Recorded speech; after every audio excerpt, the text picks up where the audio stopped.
Di tengah hiruk-pikuk kota Surabaya, sebuah skandal mengguncang Rumah Sakit Umum Daerah Dr. Sutomo, rumah sakit terbesar di Jawa Timur.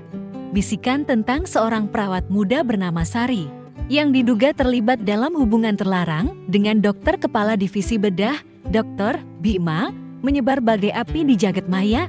Media sosial dipenuhi dengan tuduhan, spekulasi, dan kecaman dari netizen yang tak kenal lelah menghakimi bagaimana seorang perawat, istri, dan ibu bisa melakukan hal seperti itu. Tulis seorang pengguna Twitter dengan emoji marah. Namun, di balik hiruk-pikuk itu, kebenaran masih diselimuti kabut tebal, menunggu untuk diungkap. Sari, seorang perawat berusia 27 tahun, dikenal sebagai sosok yang berdedikasi.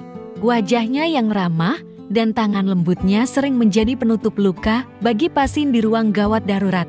Namun, kini namanya menjadi bahan gunjingan bukan karena kebaikan, melainkan karena tuduhan yang mencoreng harga dirinya sebagai perempuan. Dr. Bima, dokter berusia 40 tahun yang disegani, tiba-tiba menjadi sorotan. Ia dikenal sebagai dokter bedah berbakat, namun juga memiliki reputasi sebagai pria yang pandai memikat hati. Apa yang sebenarnya terjadi di balik pintu ruang dokter itu? Tanya sebuah artikel daring yang viral dalam semalam. Skandal ini bukan hanya tentang dua individu, tetapi juga tentang nilai-nilai yang dijunjung tinggi di masyarakat Indonesia, kejujuran, kesetiaan, dan kehormatan keluarga. Nilai-nilai yang sering dikaitkan dengan ajaran agama, khususnya Islam, yang dianut mayoritas penduduk kini dipertanyakan bagi banyak orang. Kisah Sari adalah pengkhianatan terhadap suami dan anaknya, sebuah dosa yang sulit dimaafkan. Namun, ada pula yang bersimpati, bertanya-tanya apa yang mendorong seorang perempuan seperti Sari terjerumus ke dalam situasi ini. Apakah kesepian, tekanan pekerjaan, atau godaan dari sosok yang memiliki kuasa di lingkungan rumah sakit? Di tengah sorotan publik, Sari menghadapi badai dalam hidupnya, keluarganya, komunitas perawat, dan bahkan tetangga di kampungnya mulai memandangnya dengan curiga. Di rumah sakit, tatapan rekan kerja penuh makna, seolah-olah mereka tahu sesuatu yang tak pernah diucapkan. Sementara itu, Dr. Bima tetap tenang, seolah skandal ini hanyalah angin lalu. Namun, di balik ketenangannya, ada kekuatan yang tak terlihat, kuasa seorang dokter senior yang mampu memengaruhi karir dan reputasi siapapun di rumah sakit itu. Cerita ini bukan sekadar drama rumah tangga, tetapi juga cerminan masyarakat modern Indonesia, di mana media sosial menjadi hakim dan albojo. Di tengah gemerlap lampu rumah sakit, bisikan tentang cinta, pengkhianatan, dan kebenaran terus bergema, menanti saatnya untuk terungkap. Apa yang akan terjadi pada Sari?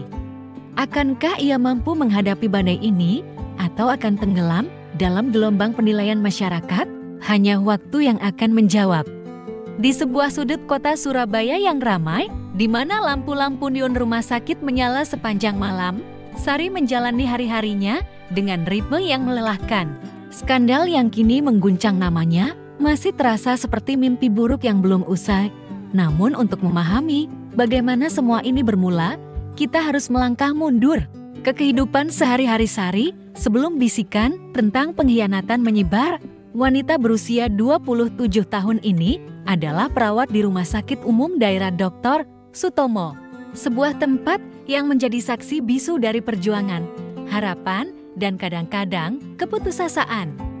Sari adalah sosok yang sederhana, dengan senyum hangat yang selalu ia tawarkan kepada pasien, seolah-olah bisa menyembuhkan lebih dari sekadar luka fisik.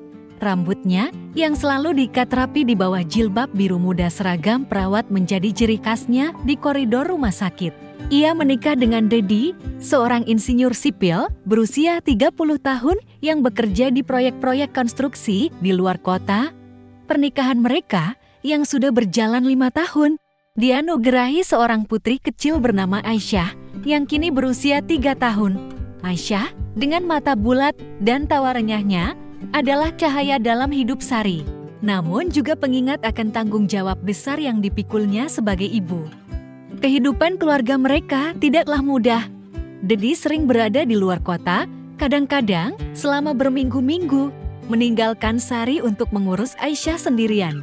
Kita harus kerja keras demi masa depan Aisyah, kata Didi setiap kali ia berpamitan, mencium kening Sari sebelum pergi. Namun, di balik kata-kata itu, Sari merasakan kekosongan yang semakin dalam. Malam-malam panjang di apartemen kecil mereka di kawasan Gubeng dipenuhi dengan suara televisi yang menyala untuk mengusir sepi. Sementara Aisyah tidur nyenyak di kamarnya, Sari sering duduk di sofa, memandangi foto keluarga mereka, bertanya-tanya kapan Didi akan punya waktu untuk mendengarkan cerita-ceritanya tentang hari-harinya yang melelahkan di rumah sakit. Di tempat kerja, Sari berada di bawah pengawasan Dr. Bima, dokter kepala divisi bedah yang disegani sekaligus ditakuti. Pria berusia 40 tahun ini memiliki karisma yang sulit diabaikan, dengan postur tegap, sorot mata tajam, dan suara yang tenang namun penuh wibawa. Bima mampu membuat siapapun di ruangan itu mendengarkan. Ia dikenal sebagai dokter bedah yang brilian, namun juga memiliki reputasi sebagai pria yang pandai memikat hati. Hati-hati dengan Dokter Bima, pernah berbisik seorang perawat senior kepada Sari di ruang istirahat. Dia seperti laba-laba, menunggu mangsanya terjebak dalam jaringnya. Sari hanya tersenyum kecil saat itu, menganggap peringatan itu sebagai candaan. Namun, di tengah kesibukan rumah sakit, Sari mulai merasakan perhatian khusus dari Bima. Semuanya dimulai dengan hal-hal kecil. Pujian atas ketelitiannya dalam menangani pasien, tawaran untuk membantunya menyelesaikan laporan, atau sekadar obrolan ringan di sela-sela jam malam. "Kamu terlihat lelah, Sari," kata Bima suatu malam saat mereka berdua berada di ruang administrasi. "Jangan terlalu memaksakan diri. Kamu punya keluarga yang menunggumu di rumah." Nada suaranya lembut, hampir seperti seorang kakak yang peduli. Namun, ada sesuatu dalam tatapannya yang membuat jantung Sari berdetak lebih cepat meski ia berusaha mengabaikannya. Sari tahu bahwa perhatian Bima seharusnya tidak berarti apa-apa. Ia adalah istri Didi, ibu Aisyah, dan seorang muslimah yang memegang teguh nilai-nilai keluarga. Namun, di tengah kesepian yang terus menggerogoti hatinya, kata-kata manis Bima terasa seperti air di padang pasir. Ia mulai menantikan obrolan singkat mereka, momen-momen ketika ia merasa dilihat, bukan hanya sebagai perawat atau ibu, tetapi sebagai seorang wanita. Ini tidak salah, pikirnya, mencoba menenangkan hati kecilnya yang mulai gelisah. Kami hanya berbicara sebagai rekan kerja. Di rumah, Didi tetap sibuk dengan proyeknya di Balikpapan. Panggilan telepon mereka semakin singkat, seringkali hanya berisi laporan tentang Aisyah atau urusan rumah tangga. "Kamu baik-baik saja, kan, Say?" tanya Didi dalam salah satu panggilan. "Baik, Mas," jawab Sari, meski suaranya bergetar. Ia tidak tahu bagaimana menceritakan tentang rasa sepinya, tentang bagaimana ia merindukan pelukan Didi, atau tentang perhatian kecil dari seorang dokter yang seharusnya tidak berarti apa-apa, namun di balik senyumnya yang dipaksakan, Sari merasakan badai yang perlahan mendekat. Di koridor rumah sakit yang dingin, di bawah cahaya lampu neon yang tak pernah padam, benih-benih masalah mulai tumbuh. Sari, tanpa menyadari, sedang berjalan di tepi jurang. Dokter Bima, dengan senyumnya yang menawan, menunggu di ujung jalan itu, siap menariknya lebih dalam. Dan di kejauhan, Didi, yang masih percaya bahwa keluarganya baik-baik saja, belum tahu bahwa dunia kecil mereka akan segera runtuh. Cahaya lampu neon di koridor rumah sakit umum daerah Dr. Sutomo seolah tak pernah lelah menyaksikan drama kehidupan di tengah kesibukan malam yang penuh dengan suara monitor pasien dan langkah cepat para perawat. Sari mulai merasakan perubahan dalam dirinya. Perhatian kecil dari Dokter Bima yang awalnya hanya terasa seperti angin sepoi-sepoi, kini berubah menjadi hembusan yang menggoyahkan hati. Di apartemen kecilnya di Gubeng, di mana Aisyah tidur nyenyak dengan boneka kelinci di pelukannya, Sari sering terjaga, memandangi ponselnya, menunggu pesan dari seseorang yang seharusnya tidak begitu penting dalam hidupnya. Semuanya berawal dari jam malam yang panjang. Rumah sakit sedang sibuk menangani pasien kecelakaan massal. dan Sari serta Bima bekerja berdampingan hingga dini hari. Di tengah kepanikan, Bima tetap tenang, memimpin tim bedah dengan ketegasan yang membuat Sari kagum. Setelah operasi selesai, mereka duduk bersama di ruang istirahat, berbagi kopi instan yang terasa lebih hangat. Karena kebersamaan itu, kamu luar biasa malam ini, Sari, kata Bima, menatapnya dengan mata yang penuh makna. Tanpa kamu, kami tidak akan bisa menangani semua pasien itu. Sari tersenyum, merasa dihargai untuk pertama kalinya setelah sekian lama. Di rumah, Dedi jarang memuji, bukan karena ia tidak peduli, tetapi karena ia selalu terlalu sibuk dengan pekerjaannya di balik papan. Hari-hari berikutnya, interaksi mereka semakin intens. Bima mulai mengirim pesan di luar jam kerja. Awalnya hanya untuk membahas pasien atau jadwal, tetapi perlahan berubah menjadi obrolan pribadi.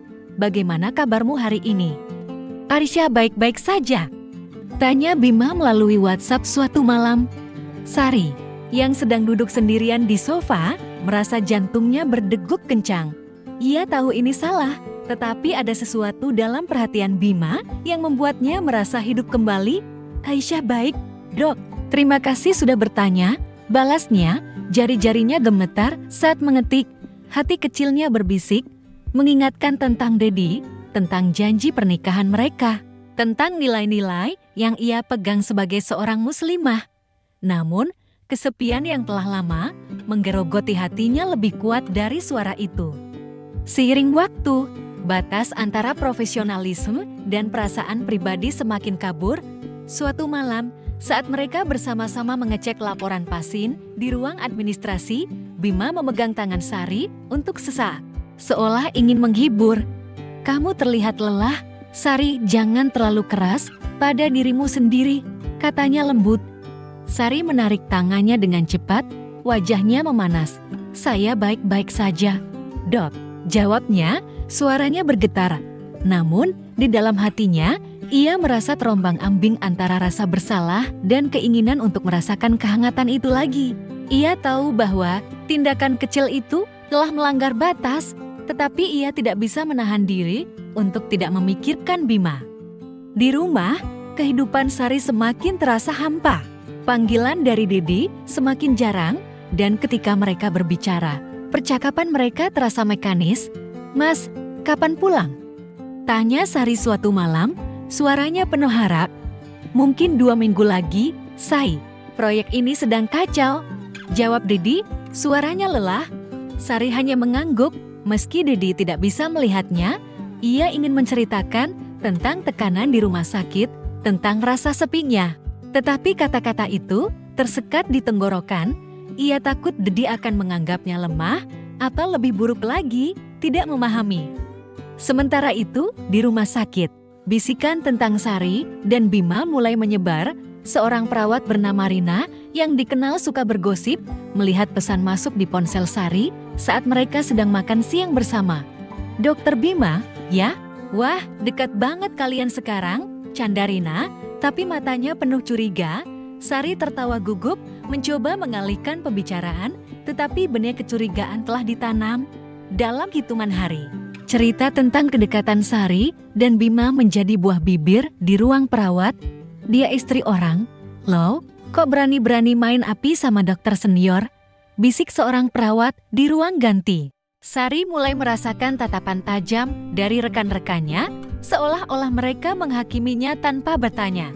Badai akhirnya datang ketika Dedi pulang tanpa pemberitahuan setelah menyelesaikan proyeknya lebih cepat. Malam itu, Sari sedang memandikan Aisyah ketika ponselnya berbunyi. Dedi, yang kebetulan mengambil ponsel untuk memeriksa pesan proyeknya sendiri, melihat notifikasi dari Bima. Sari, aku kangen ngobrol sama kamu. Kapan kita bisa ketemu lagi? Wajah Dedi memucat. Ia menunggu hingga Aisyah tidur, lalu menghadapkan ponsel itu kepada Sari. Ini apa, Sari? Tanyanya. Suaranya dingin seperti es. Sari membeku, lidahnya keluh. Ia mencoba menjelaskan bahwa itu hanya obrolan biasa, bahwa Bima hanyalah rekan kerja, tetapi kata-katanya terdengar lemah bahkan di telinganya sendiri. Pertengkaran itu berlangsung hingga dini hari. Dedi, yang biasanya pendiam, meledak dengan kemarahan yang tak pernah dilihat Sari sebelumnya. Aku kerja mati-matian buat keluarga ini, tapi kamu malah main-main di belakangku.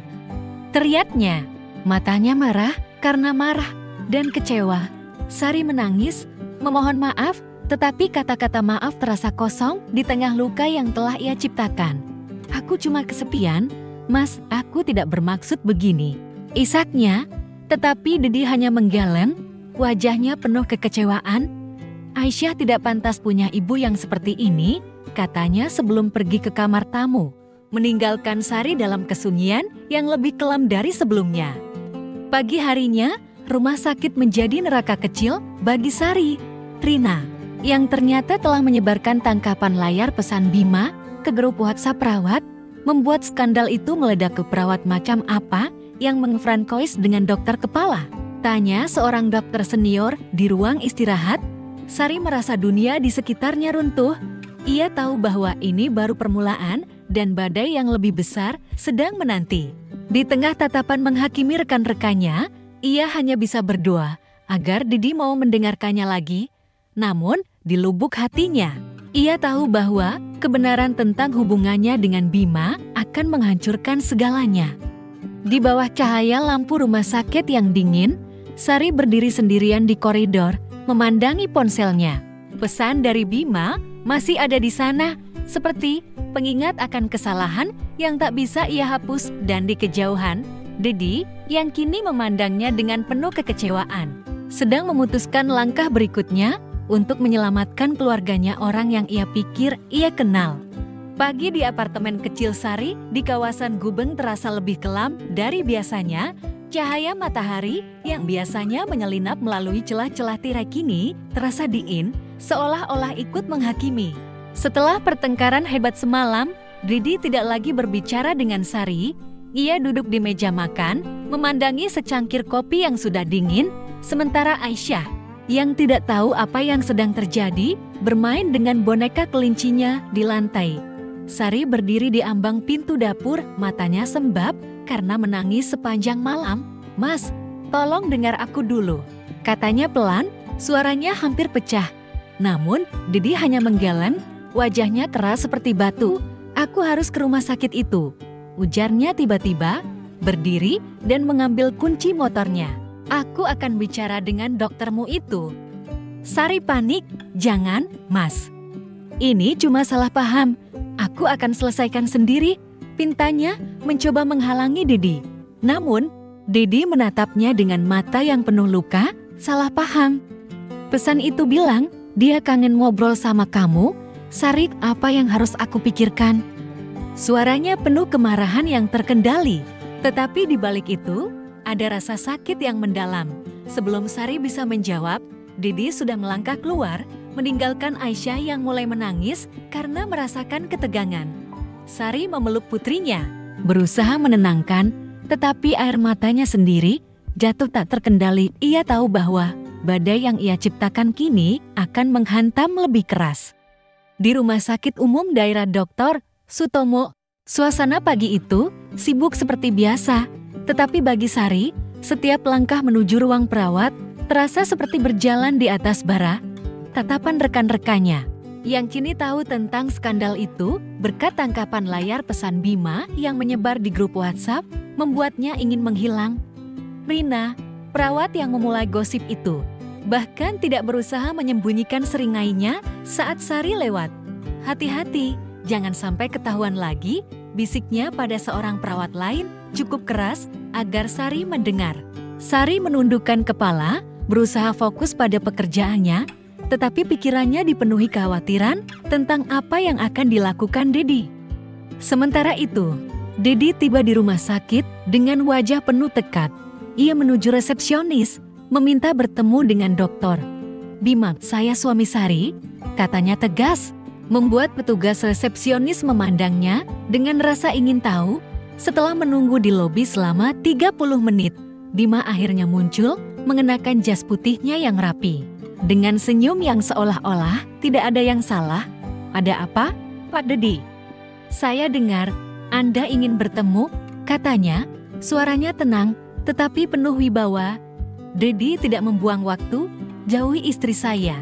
Ujarnya, suaranya rendah tetapi penuh ancaman. Saya tahu apa yang Anda lakukan. Jangan pikir saya akan diam saja. Bima mengangkat alis, seolah-olah terkejut. Saya tidak mengerti maksud Anda. Sari adalah perawat yang baik dan kami hanya bekerja bersama. Apa yang Anda dengar mungkin hanya gosip. Nada suaranya sopan, tetapi ada kilatan di matanya yang membuat Dedi semakin marah. Jangan main-main dengan saya, bentak Dedi. Suaranya menggema di lobi hingga beberapa pasien menoleh. Saya lihat pesan Anda pikir saya bodoh? Bima tetap tenang, tetapi wajahnya mengeras. Saya sarankan Anda bicara dengan istri Anda, bukan dengan saya. Ini urusan rumah tangga, bukan urusan saya. Dengan itu, ia berbalik dan pergi, meninggalkan Dedi yang menggenggam tangan erat, berusaha menahan amarahnya. Sore itu, kabar tentang konfrontasi Dedi dan Bima menyebar di rumah sakit. Manajemen rumah sakit yang tidak ingin skandal ini merusak reputasi mereka memanggil Sari ke ruang direktur. Kami menerima laporan tentang perilaku tidak profesional yang melibatkan Anda dan Dokter Bima, kata direktur rumah sakit, seorang pria tua dengan wajah serius. Untuk menjaga situasi tetap terkendali, kami memutuskan untuk menangguhkan Anda dari tugas selama 2 minggu sambil kami menyelidiki. Sari merasa dunia di sekitarnya runtuh. Tapi, Pak, saya tidak melakukan apa-apa yang salah, bintanya, suaranya bergetar. Kami tidak bisa mengabaikan laporan ini, jawab direktur, nadanya tegas.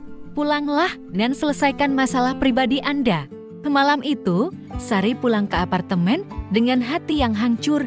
Dedi sudah menjemput Aisyah dari Daichare, tetapi suasana di rumah terasa seperti kuburan. Aisyah akan tinggal dengan ibuku di Sidoarjo untuk sementara, kata Dedi tanpa menatap Sari. Aku tidak bisa tinggal di sini sekarang. Sari memohon, berlutut di depan Dedi. Mas, tolong, jangan bawa Aisyah pergi. Aku tahu aku salah, tapi aku tidak pernah berniat menyakitimu. Aku akan putuskan semua kontak dengan dokter Bima, aku janji. Air matanya membasahi lantai, tetapi Dedi hanya menggeleng. Aku butuh waktu.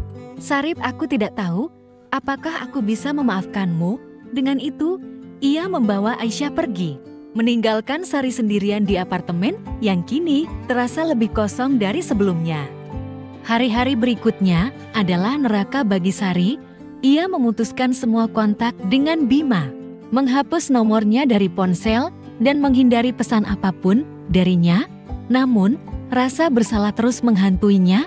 Setiap malam, ia berdoa, memohon ampunan kepada Allah atas kesalahannya. Ya Tuhan, tolong kembalikan keluargaku, bisiknya dalam sujud. Air matanya membasahi sajadah. Ia juga mencoba menghubungi Dedi, mengirim pesan panjang untuk meminta maaf, tetapi Dedi tidak pernah membalas.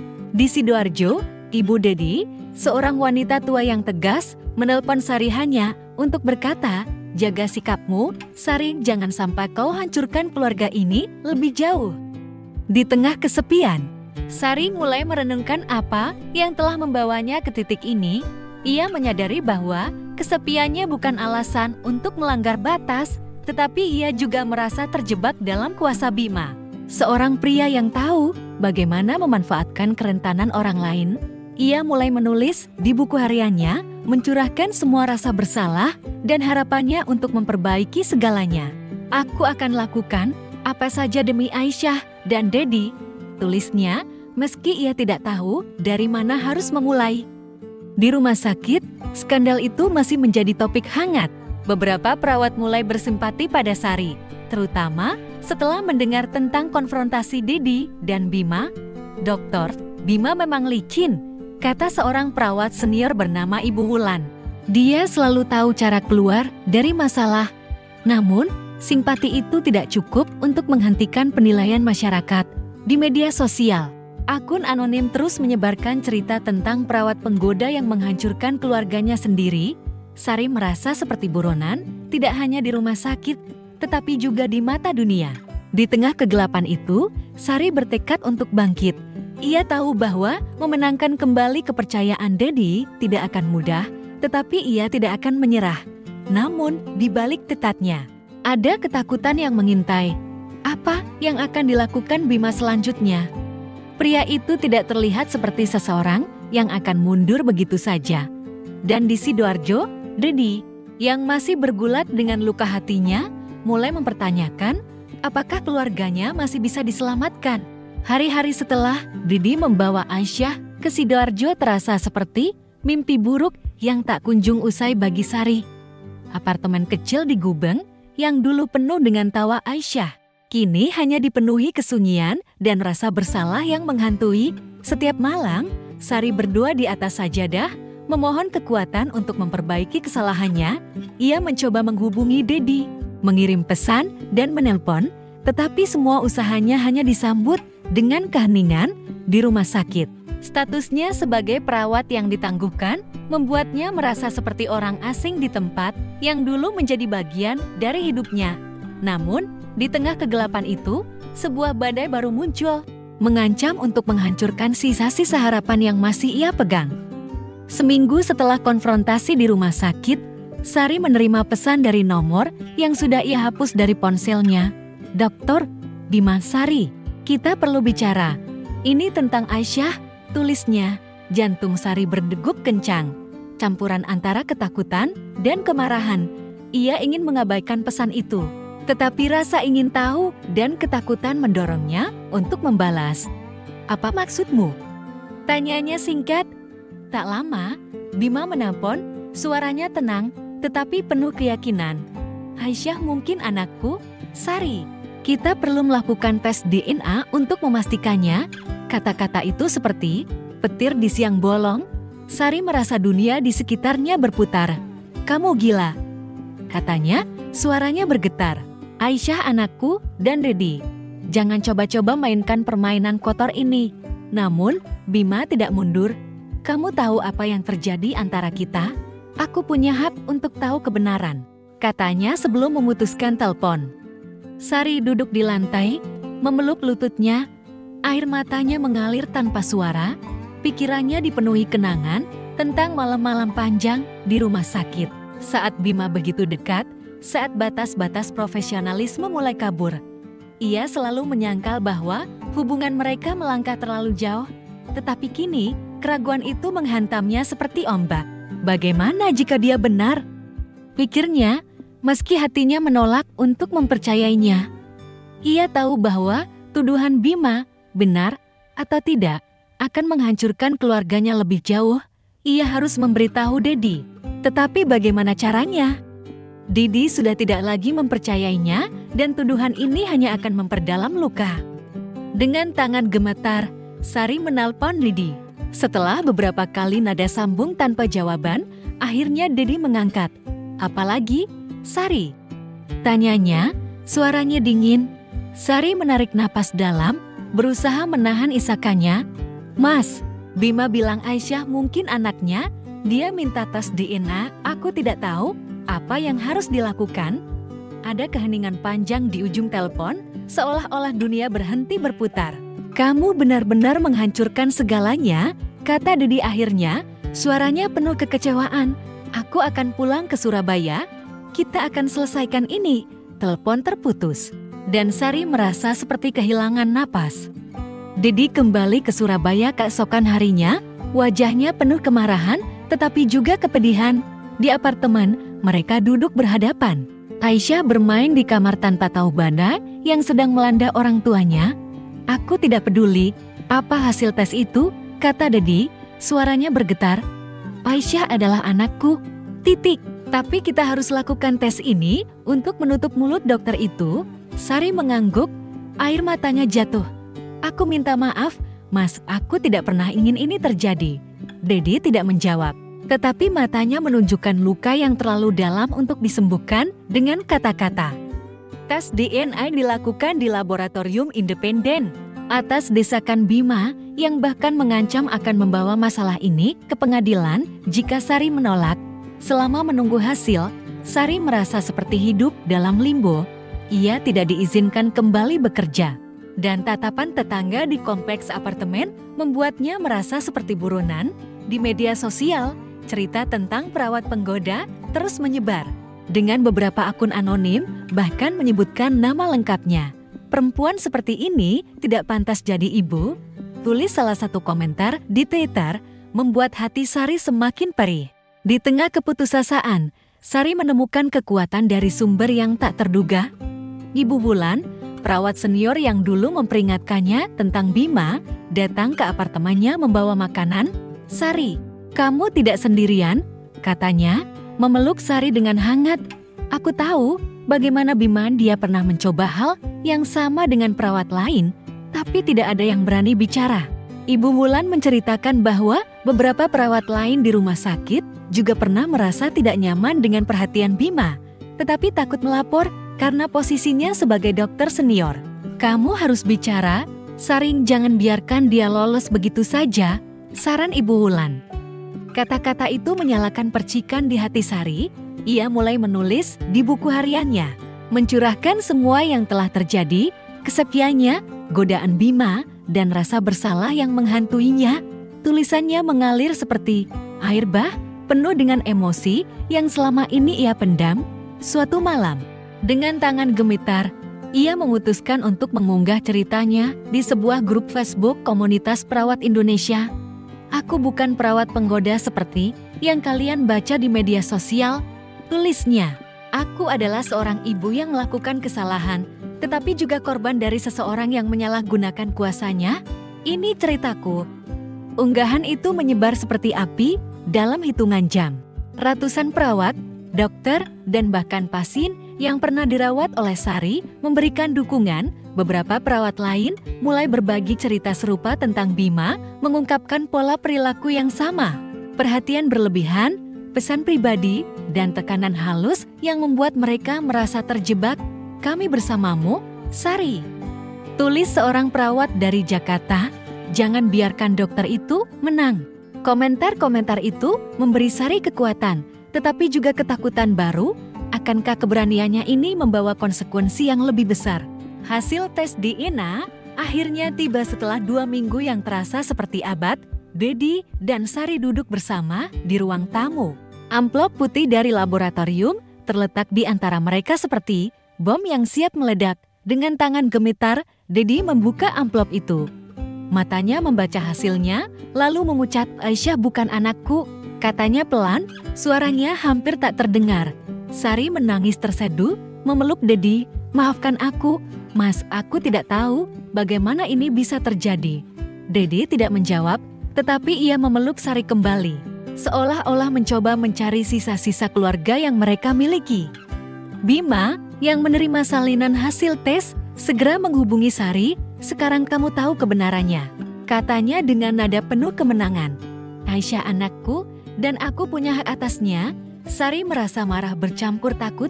"Kamu tidak akan pernah mengambil Aisyah dariku," katanya, suaranya penuh tekad. "Dia anakku dan Dedi adalah ayahnya, bukan kamu." Bima tertawa kecil. "Kita lihat saja di pengadilan," ancamnya sebelum memutuskan telepon. Sementara itu, unggahan Sari di media sosial mulai menarik perhatian media lokal. Sebuah stasiun televisi di Surabaya menghubunginya untuk wawancara dan beberapa organisasi perawat menyatakan dukungan. Namun, di balik gelombang dukungan itu, ada juga ancaman. Akun anonim mengiriminya pesan penuh hinaan dan beberapa bahkan mengancam keselamatan Aisyah. Sari merasa seperti berjalan di tepi jurang.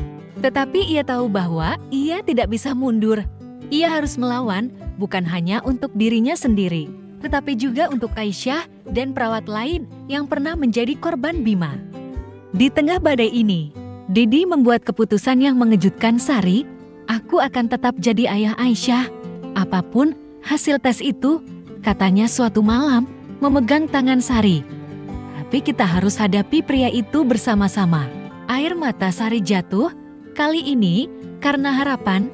Untuk pertama kalinya sejak skandal itu meledak, ia merasa tidak sendirian. Namun, di depan mereka, pertempuran yang lebih besar menanti. Perjuangan di pengadilan untuk mempertahankan Aisyah dan perjuangan melawan kuasa Bima yang tampaknya tak tersentuh. Langit Surabaya pagi itu diselimuti awan tipis, seolah-olah mencerminkan ketegangan yang menyelimuti hati Sari saat ia melangkah masuk ke gedung Pengadilan Negeri Surabaya. Di sampingnya, Dedi memegang tangannya erat, memberikan kekuatan tanpa kata-kata. Aisyah, yang kini tinggal kembali bersama mereka setelah Dedi membawanya pulang dari Sidoarjo, ditinggalkan bersama ibu Dedi untuk hari ini. Hari ini bukan hanya tentang mereka berdua, tetapi juga tentang masa depan Aisyah dan keadilan yang telah lama mereka kejar. Skandal yang dimulai dari bisikan di koridor rumah sakit kini mencapai puncaknya di ruang sidang, di mana Dr. Bima dengan segala kuasa dan reputasinya akan dihadapkan pada kebenaran. Persiapan untuk sidang ini tidak mudah. Setelah unggahan Sari di media sosial menjadi viral, sebuah firma hukum kecil di Surabaya yang dikenal karena menangani kasus-kasus perlindungan perempuan menawarkan bantuan pro bono. Pengacara mereka, Ibu Ratna, seorang wanita berusia 45 tahun dengan sorot mata penuh tekad, bekerja tanpa lelah untuk mengumpulkan bukti. Kita tidak hanya melawan Bima sebagai individu, katanya kepada Sari dan Dedi, kita melawan sistem yang memungkinkan pria seperti dia menyalahgunakan kuasa tanpa konsekuensi.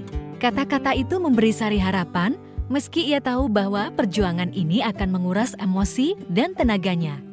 Sidang pertama dimulai dengan ketegangan yang nyaris terasa di udara.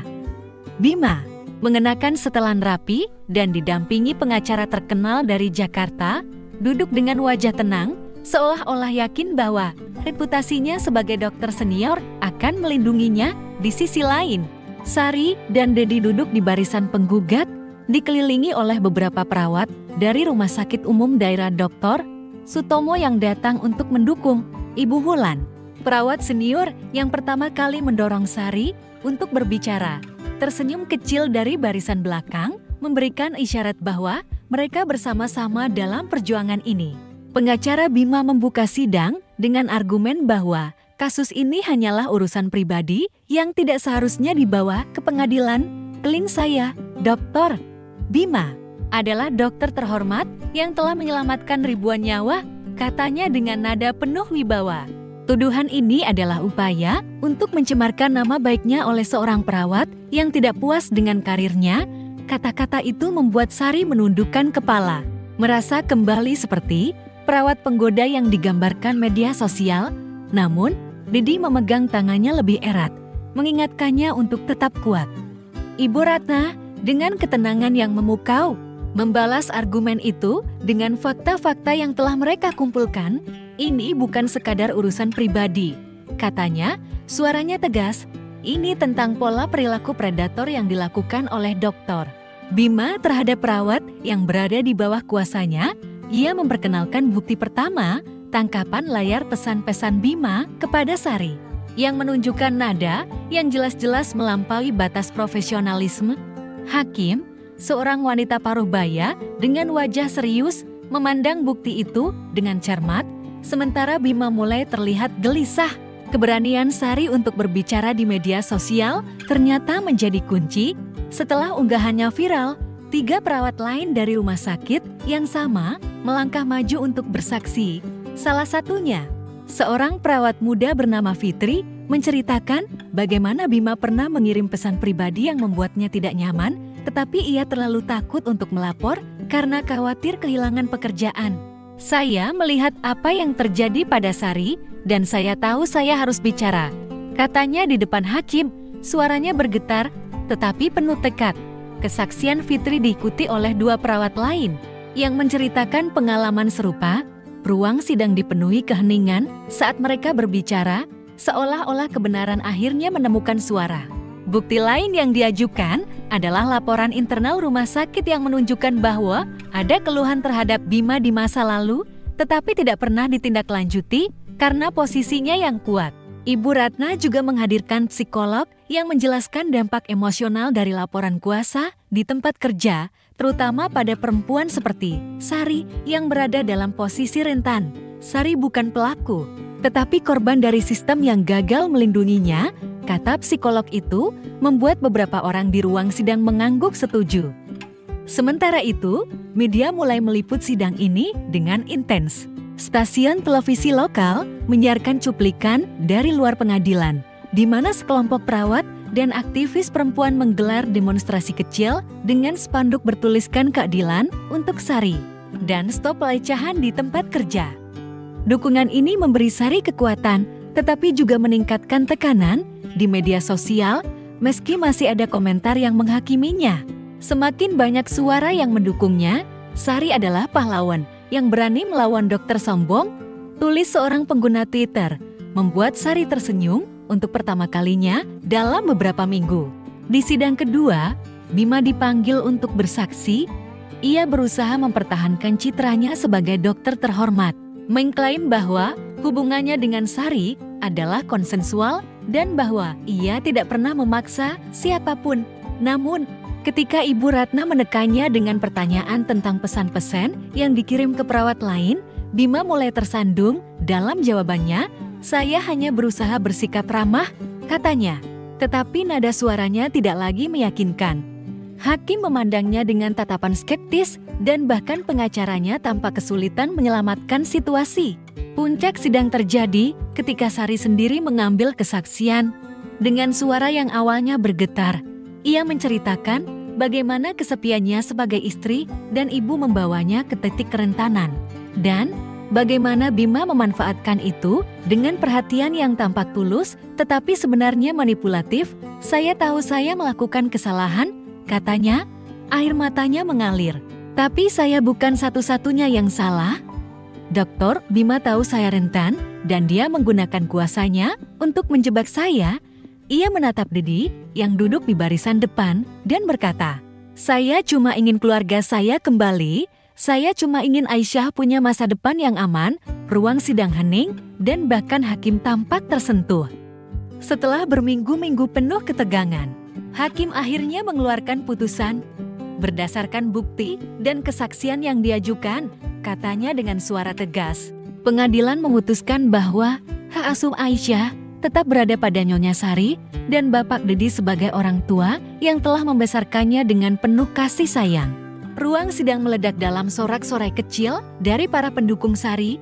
Hakim melanjutkan, Dokter, Bima dinyatakan bersalah atas pelanggaran etika profesional dan penyalahgunaan kuasa.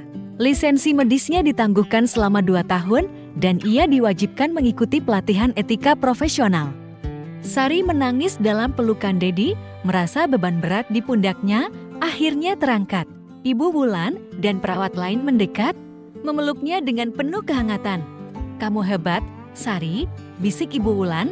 Di luar pengadilan, para demonstran bersorak dan kamera media menyorot momen kemenangan ini. Namun, di tengah kegembiraan, Sari tahu bahwa perjuangannya belum sepenuhnya selesai. Luka di hati Didi masih ada dan bayang-bayang Bima, meski kini terkekang, masih mengintai. Malam itu, di apartemen mereka, Sari dan Dedi duduk bersama Aisyah yang tertidur di pangkuan Dedi. Kita menang, Mas, kata Sari pelan. Dedi mengangguk, tetapi matanya masih penuh pertanyaan.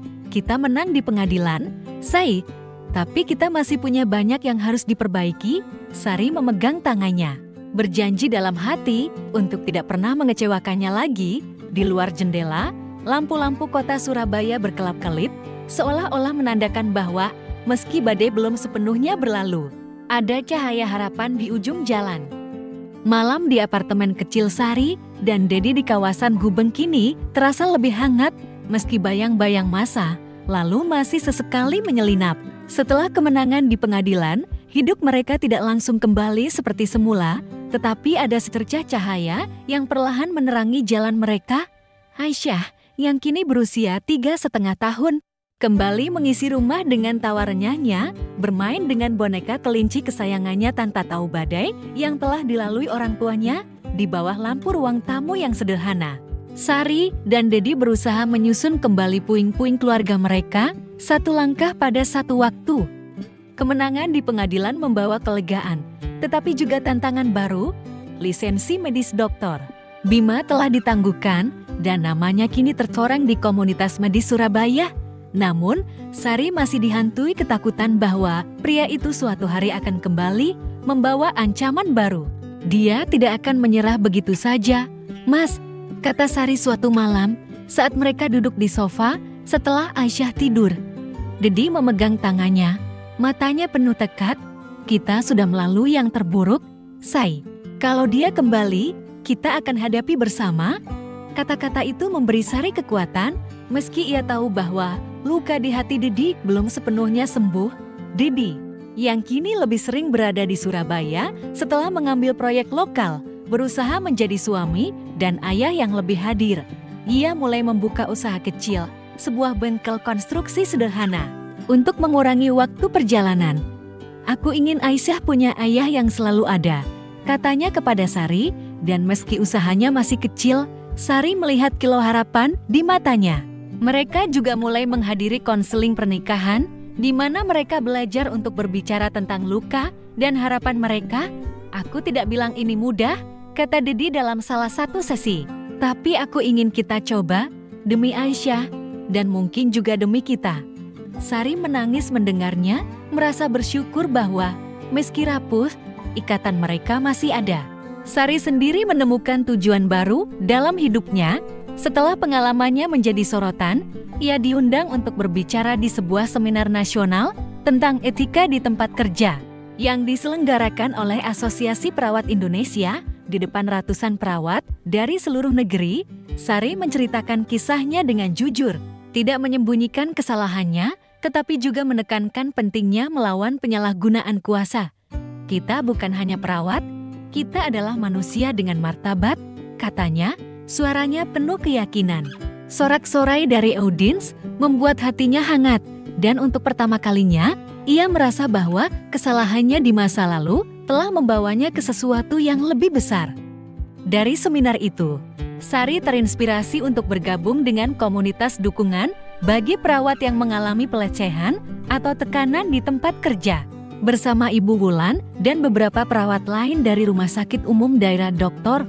Sutomo, ia membantu mendirikan kelompok bernama Suara Perawat yang menawarkan konseling, pelatihan hukum, dan dukungan emosional. Aku tidak ingin ada lagi Sari lain di luar sana, katanya kepada Ibu Wulan, yang kini menjadi mentor sekaligus sahabatnya. Kelompok ini mulai menarik perhatian, bahkan mendapat dukungan dari organisasi perempuan di Surabaya, dan Sari merasa hidupnya kini memiliki makna baru. Di rumah, Sari juga berusaha menjadi ibu yang lebih baik untuk Aisyah. Ia membaca buku cerita setiap malam, mengajaknya ke taman pada akhir pekan, dan mengabadikan setiap senyum Aisyah dalam foto-foto sederhana. Ibu sayang Aisyah selamanya, bisiknya suatu malam. Saat Aisyah tertidur di pelukannya, di balik semua itu, Sari tetap berdoa, memohon ampunan dan kekuatan kepada Allah, nilai-nilai yang diajarkan ibunya tentang kasih sayang, kejujuran, dan ketabahan kini menjadi kompas dalam hidupnya. Ya Tuhan, terima kasih telah memberiku kesempatan kedua, doanya dalam sujud, penuh syukur. Meski begitu, perjalanan mereka tidak selalu mulus. Ada malam-malam ketika Dedi masih terbangun, memandangi Aisyah dengan tatapan penuh pertanyaan, mengingat hasil tes DNA yang pernah mengguncang hidup mereka.